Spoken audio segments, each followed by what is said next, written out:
नमस्कार, आप देख रहे हैं राज न्यूज और मैं हूं आपके साथ छवि। सोमवार को विधायक कुणाल चौधरी कालापीपल में मंडी गेट पर हड़ताल कर रहे कृषि उपज मंडी कर्मचारियों के बीच पहुंचे, जहां उन्होंने हड़ताल कर रहे कृषि उपज मंडी कर्मचारियों से चर्चा की और प्रदेश सरकार और केंद्र सरकार पर गंभीर आरोप लगाए। उन्होंने कहा, पहले की सरकार इस देश के लिए काम करती थी, आज की सरकार चंद चुनिंदा उद्योगपतियों के इशारे पर सरकारें चल रही हैं। सोसाइटी में भ्रष्टाचार हो रहा है। जिले में सोसाइटी में चल रहे भ्रष्टाचार को लेकर कुणाल चौधरी ने जिले की सभी सोसाइटियों की जांच की मांग की है। मैं किसानों के मुद्दों को संसद में उठाऊंगा, ये बात विधायक कुणाल चौधरी ने कही, जिसके बाद कृषि मंत्री के आश्वासन के पश्चात व्यापारियों की पूरे प्रदेश में चल रही अनिश्चितकालीन हड़ताल भी समाप्त हो गई।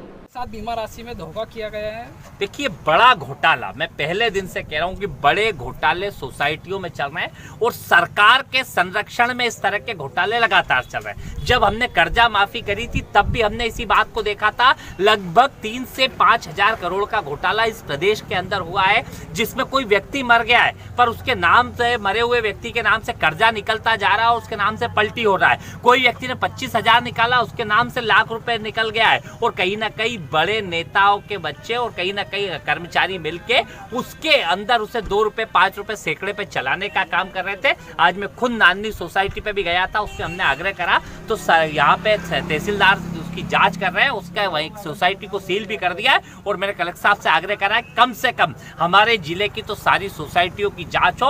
और पूरे प्रदेश में हम लगातार कह रहे हैं कि एक लूट सके तो लूट योजना और किसानों को जो मिलने वाला लाभ है उसका अनुचित रूप से लाभ कई चुनिंदा लोगों के द्वारा लिया जा रहा है और पैसे को लूटने की, जनता के पैसे को लूटने की एक बड़ी साजिश चल रही है।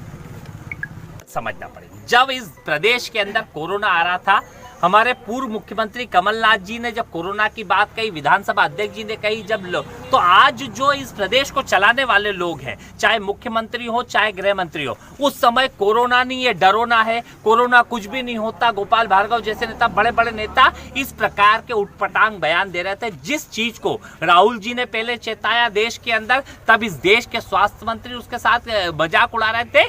जब समय से पहले चेताने के बावजूद जिन सावधानियों को रखना था उन सावधानियों को नहीं लेते हुए कोरोना में भी आपदा को अवसर समझते हुए एक लूट का धंधा सरकारों ने बना रखा है और जो कोरोना के पेशेंट के नाम पे करोड़ों रुपए की हेरफेर हो रही है, उसको लेने के लिए कहीं ना कहीं इसको कंट्रोल नहीं कर रहे हैं और सरकार उस मंशा को करे कि कैसे हम कोरोना को कंट्रोल करें। आज देश में 1 लाख रोज मरीज आ रहे हैं। आप समझ लीजिए किन परिस्थितियों में हम पहुंच चुके हैं, जबकि इतना बड़ा अनलॉक इस हिंदुस्तान के गरीब व्यापारी ने, गरीब उसे ठेले वाले ने अपने पेट को काट के इनके लिए साथ दिया। पर आज भी जो इनकी नीति है वो गलत है। सरकार टेस्टिंग करे, ट्रेसिंग करे, क्वारंटाइन करे और आइसोलेशन करे, इसके अलावा इसका कोई तरीका नहीं है। पर सरकार टेस्टिंग से बच रही है और जितनी टेस्टिंग करते हैं उतने उसमें पॉजिटिव। वही भाई साहब बात कर रहे हैं।